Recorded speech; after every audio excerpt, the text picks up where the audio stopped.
So, how was it growing up?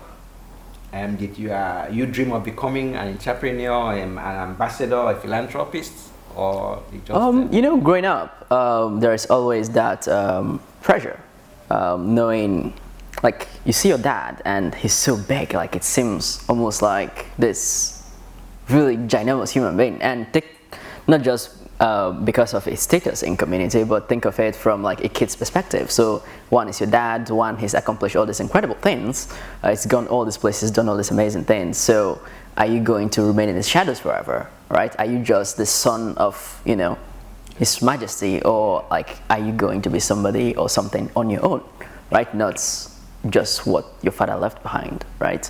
So growing up, I was determined that the only legacy I wanted to ultimately inherit that is linked to my father is the throne, right? Serving our people, because ultimately that is what we are. We are servants of the people, right? And I am honored to continue that tradition, inheriting the throne and beyond, ascending the throne one day. I wanted to carve my own part in this life, to make my own way, to pave, to have my own unique journey.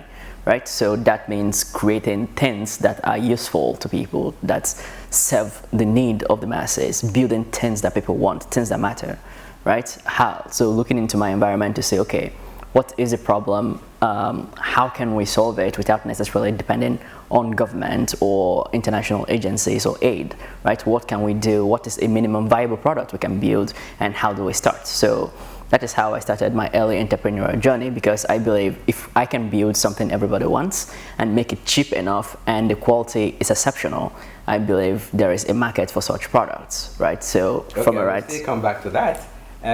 But there's something that, how does or did your parents encourage you along the way?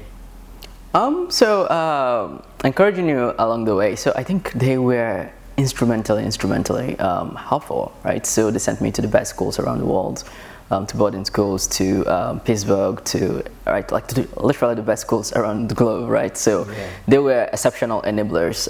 They supported my vision, especially my mom, right? So dad sort of have an idea of what he wants you to be and do, right? So but my mom was more free-spirited in that sense, knowing that just because you're the son of a carpenter doesn't mean you have to be a carpenter, right? So you can carve your own parts, right? So my mom was more encouraging in that sense. That's not to say dad wasn't pro-education, because the man, like, he would literally spend his last penny to make sure he went to the best university. If he was on the moon, he'll make it happen, right? So they were incredibly supportive, but mom more so than that. Okay, so I mean, you are very cerebral. I've spoken with you, and you speak just like a prince.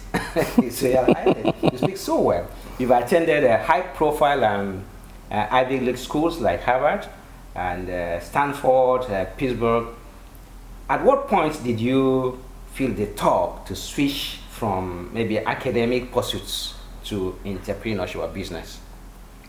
Yeah, so about that. So I went to school to acquire specific skills that I believe will be essential in business, right? So I always believe in creating things people want, in building things that add value to the human experience. So I saw school as a means to an end, as getting the right training, the right education, pedigree to achieving a goal, right? So my first venture was launched when I was in college with my co-founders. Right, so I always believed in entrepreneurship. I always believe in young people making a way, building technology that helps people. Okay, so education is just a means to an end. It truly was for me. Yeah, so I have a lot of friends who are academics, right, who have their PhDs. I do not have my PhD yet, so perhaps someday, but I truly believed education was a means to an end, acquiring practical knowledge that I can use to make life better. Like, use it to elevate society. And correct. All right, so there's something here. Just before we go deep into the other aspects of what you do, tell us how you are foray into international diplomacy. Right. So being born a prince, or being created a prince, you are pretty much expected to play a specific role in community, right? So by default, your role becomes settling disputes, making sure there is peace and order in the community, and making sure that there is prosperity, right? So you go beyond that. So it can either be at, obviously they say charity starts at home, right? So you start from your home, you extend it to your street, then to your kingdom, then to your states, your country, and eventually the whole world, right? So today I'm an ambassador for the UN Institute of Economics and Peace, right? Promoting peace around the world, making sure that we are able to steer and guide humanity along for at least the next 100 years. Because if you remember, just last century, or the beginning of the last century, to the middle of it, was rocked by war, and then we didn't have atomic weapons and all these things. If those things were to repeat itself in this day and age, we'll be in deep soup. So, as a prince, it's my divine responsibility, I see it as, or task that we've been assigned to promote peace and unity amongst humanity. Okay. So you are an ambassador. Correct. Okay. So were you appointed by the Nigerian government, or what do you do as an ambassador? Well, so as an ambassador, your job really is representing your organization, your country, in this case the Institute of Economics and Peace, right? So you promote peace around the world, you attend to disputes wherever they arise, whether it's in Chad, Nigeria, Sudan, wherever it is, right? So you figure out a way to implement positive peace projects, right? That's ultimately makes life safer and more prosperous for everyone. So that essentially is our charter.